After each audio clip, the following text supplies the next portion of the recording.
Hey, it's me, Big P. I wanted to give you the day 2, start of day 3 update of the cast on Crit Assassin. Gonna hover all my gear real quick. We've made some upgrades. Not this helmet, could be better. Definitely not this shield, it's terrible. Badge of the Brotherhood is definitely one. I bought this for about 10 chaos for a well-rolled one with the recovery rate of travel skills, but I should have probably went for elusive effect. Not sure if that one was more expensive, but these are cheap. These are cheaper than my 6-link, and my quest Black Star dropped Polaric Devastation, which is nice. I think it's a little overkill. Not sure how much damage this is actually providing to the build. And I know Dodri's tenure is fine. It's just a little stopgap that we can get away with to boost some damage, which we have been doing. We have been pushing into red maps. We are just about done with the Uber and Eater quest line. We have started the Originator quest line. We just need a tier 15, tier 14. I'm gonna go on stream, knock out a half dozen maps, and then most likely be able to do my own 2 stones rather quickly. But let's just get right into a map here. Tier 14 temple. Life as extra energy shield is annoying, also less recovery rate. None of this will actually kill the build though. Endurance chart on hit and avoid ailments, like it's not the really bad ones for a cast on crit build, which is crit damage reduction and cooldown recovery rate. I have the Eye of Winter proccing on the like if you want to see the consistency of the CoC procs, just keep an eye on Eye of Winter, and also I guess my Eldritch Battery mana pool. We're gonna go over my tree because with a build that has become this consistent, the recovery rate of energy shield is actually gonna fuck with me. So like so you know, I didn't realize that because I'm using Eldritch Battery. We'll see. It doesn't seem that bad right now. It's like the worst thing that I can do is go for, like, you know, oh, I'm only blasting 3 Eye of Winters a second rather than 4 or something like that. I'll go over my tree, which has been tweaked a lot. We did do our Uber lab yesterday, and you know, we've just been doing a lot of progress everywhere except defensively, I think, which still is leaving a lot to be desired. But I mean, you can get into some pretty thick stuff here and come out the other end just because everything is dead. You can kite around stuff like with this Eye of Winter. I don't know, I've still been testing a lot of CoC on stream, like what's the best stuff to do, actually. It's really hard to say. And yeah, I'm definitely feeling the CoC trigger rate is just not there right now. With the... I wonder if I can get like ES on kill somewhere, because this is really kind of You kind of have to let it get back up for a second. Because keep in mind, I guess I'll just mention this right now, just because it's looking pretty bad in terms of like consistency for trigger rate. Not only are we Eldritch Battery, we went into Light Eater and have Instant Leech. When you're proccing CoCs this consistently, I don't see a possible way to do this traditionally with mana. Maybe if we had like really good regen, we could put it on life. But yeah, it's been an issue. And it is definitely an issue here with the recovery rate. So that's something to keep in mind. You know, the ES recovery rate, 60% less recovery rate is making this like almost, I don't want to say unplayable, because we're still doing a lot of damage. Like, it's like overkill for damage now. Like, let's see, and we'll go back up to full, kind of run at this guy.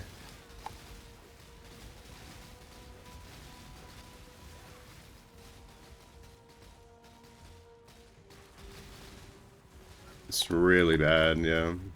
I mean, at least we're gonna be able to keep his energy shield down. You know, it's not like completely dead damage. But like, every time I click the button, it's not giving me an Eye of Winter every time I click the button. So, good to know. I mean, even with this abysmal, like, I might as well be self-casting at this point, right? But that's more just a testament to how much, like, damage we're doing. Now that we've kind of got an assassin set up with the, whatchamacallit? Let's full clear the map, even though it's kind of meh. So the energy shield leech itself is, you know, normally, without it being affected by map modifiers, it's totally fine.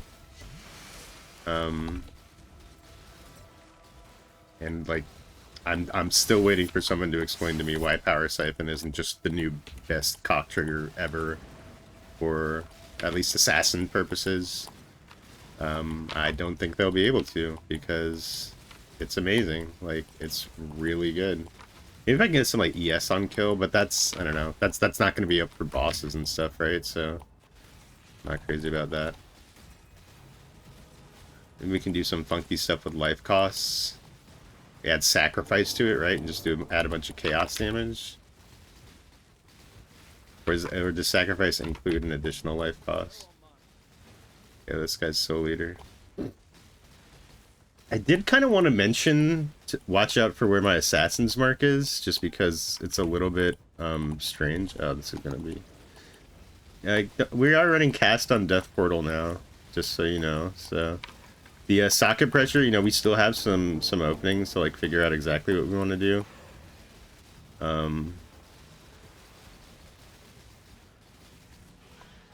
Like I don't have like a guard skill on automation like I should, or anything like that.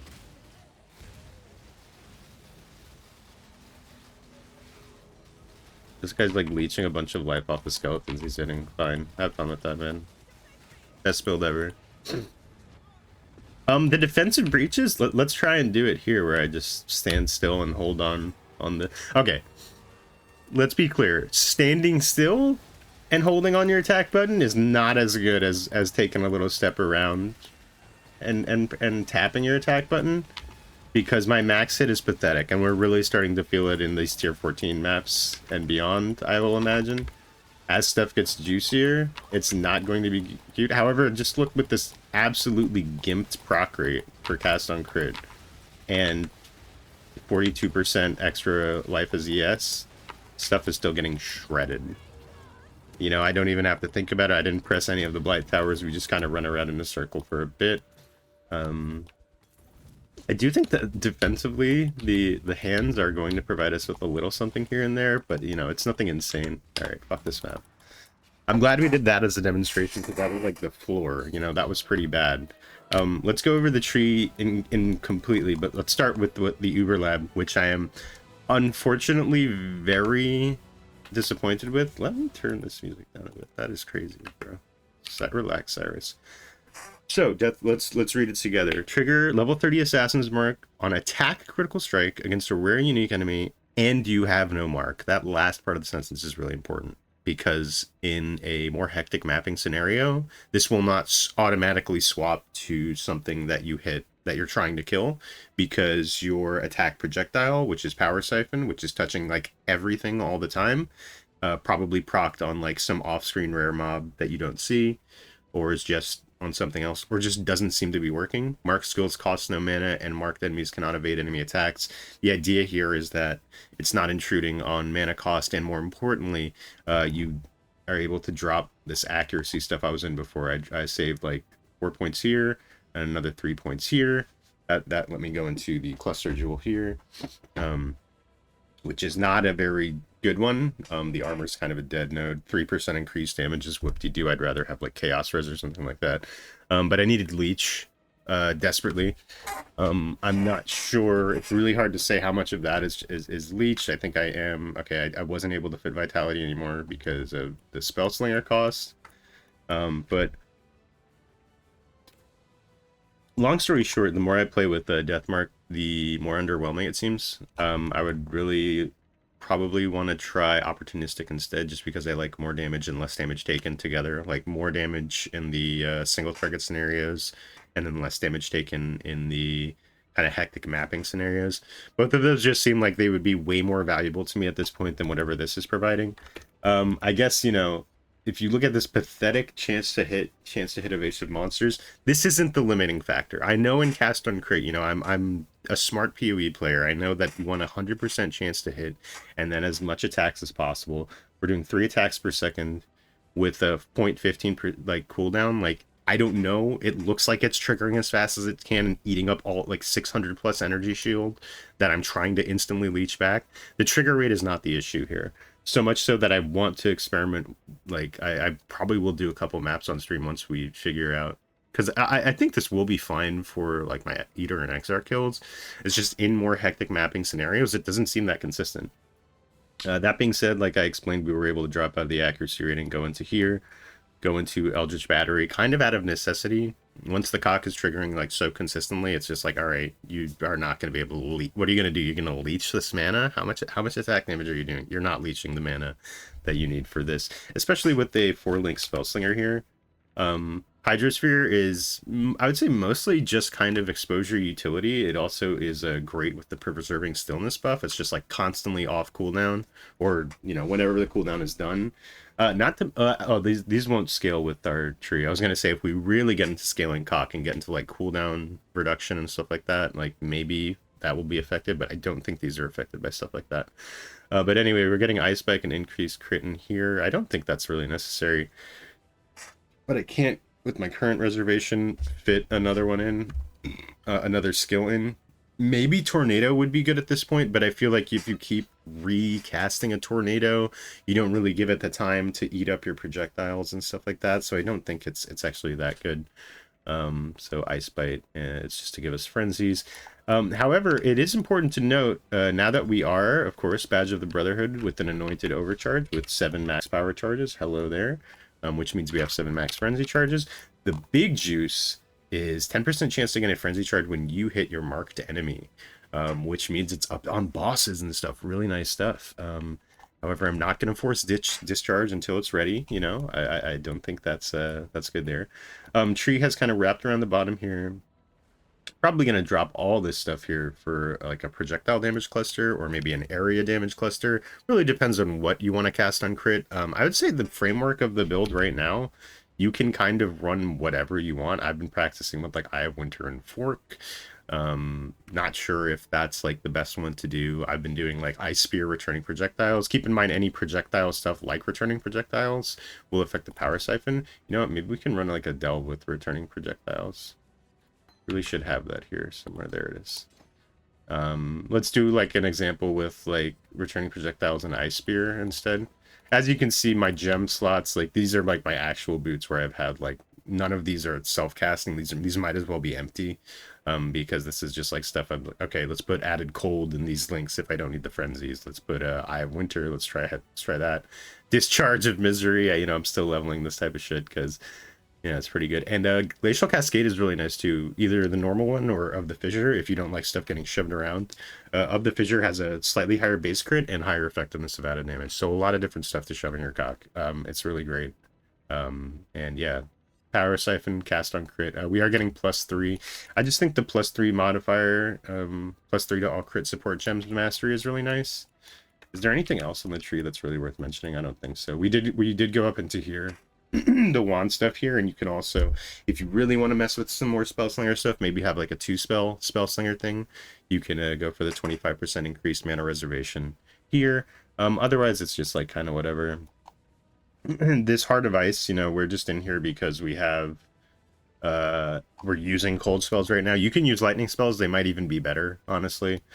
And yeah, the spells up here, now that we're not scaling Energy Shield defensively, the spells up here and like the ES nodes here, like this is 5 nodes that we can like throw at a cluster jewel, I think, for more damage later on, as well as like I just don't think spell sup is going to be it.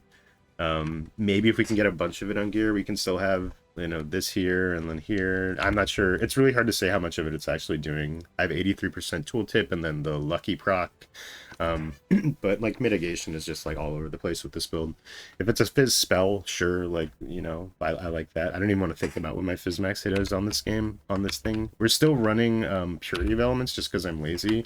Once I get Brine King set up, we have shock immune from here, which cannot be shocked is different than chance to avoid to be shocked or whatever. I said before, like maybe I do Storm Shroud. Don't think it works that way.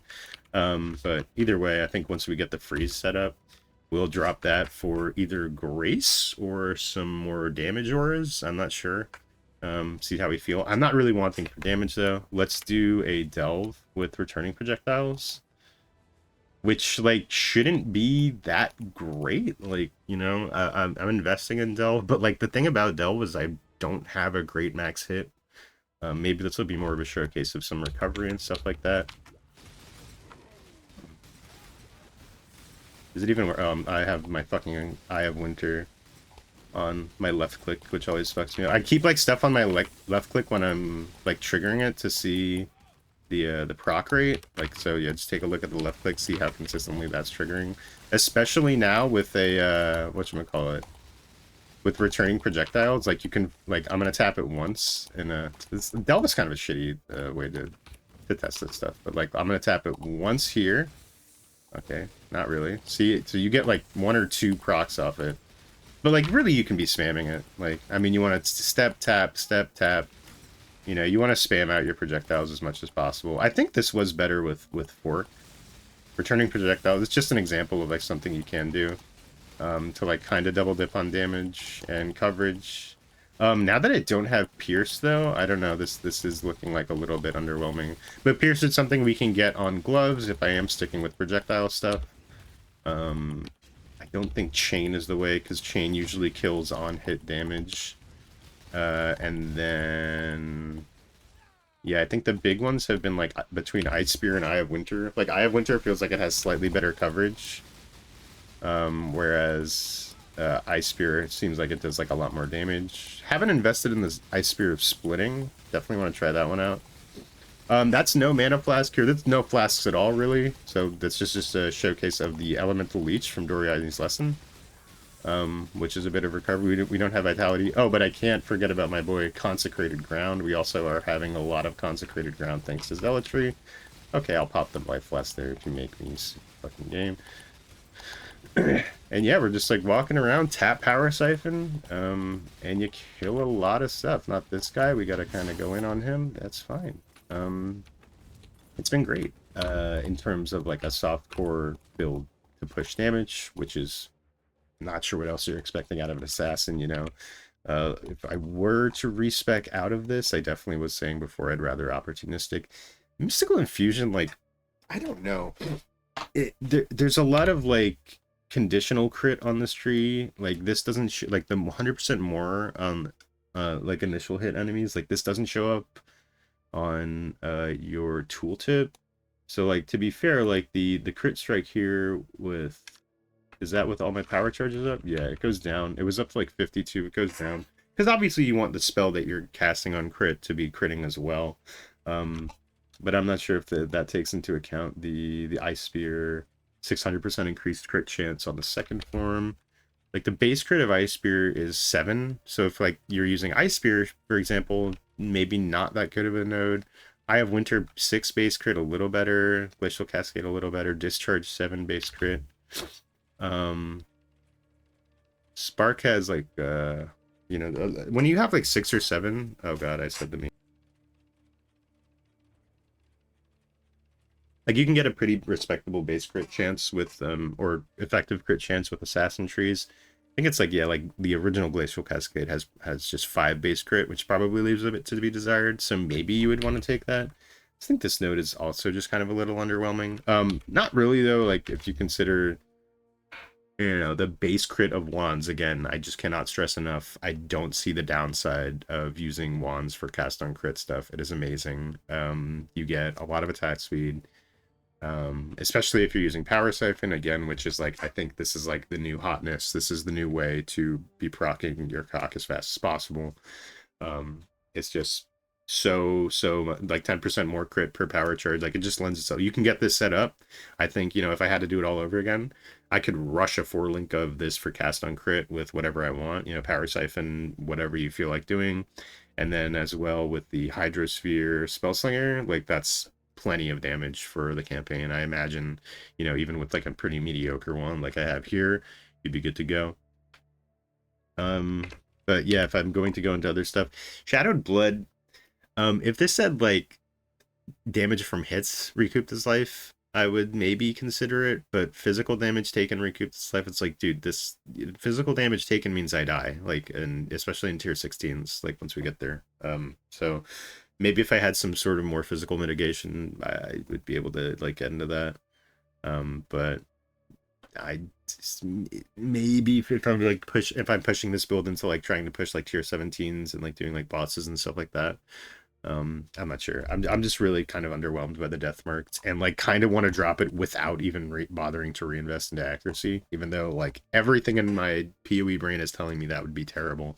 But opportunistic just seems like it's just a lot more damage, and I'm not getting rid of elusive. Elusive's amazing. Knife in the back seems pretty great. Like people are kind of down on this, but like gives your crits cull.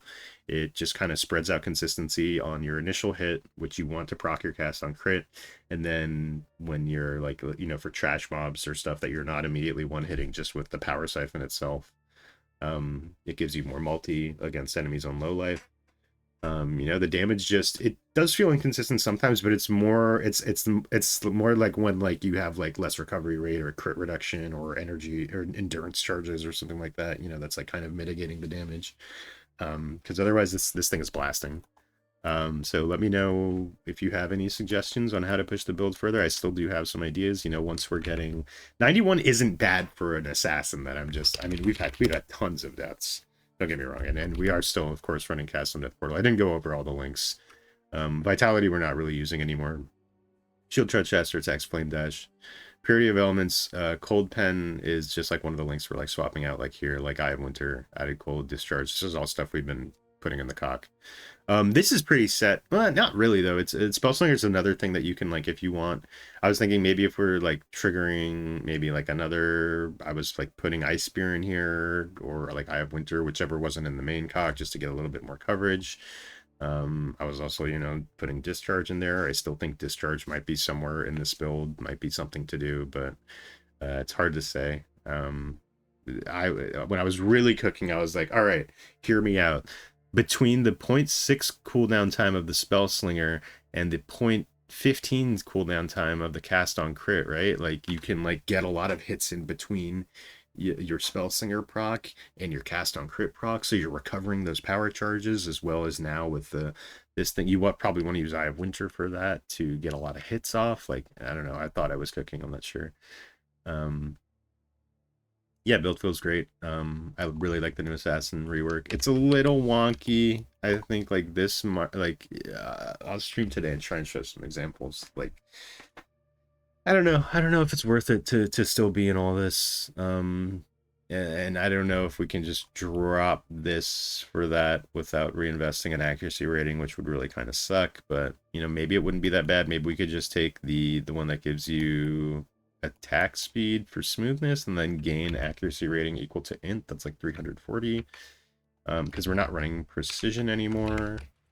Yeah, it's hard to say. But anyway, let me know if you have any suggestions or if you've done any cool stuff with Assassin. I know a lot of people are just more interested in like the poison stuff here, which is perfectly fine, especially for like league starters. But I feel like, you know, this whole setup did not take, you know, it wasn't rocket science to put together. The new wands are very powerful, and like we still have so much to go in terms of like gear scaling, especially like, you know, potential jewels that can maybe bring up like the max hit, the recovery, the layers of defense that I'm just sorely lacking right now. So yeah, thank you for watching. I'll see you in the next one.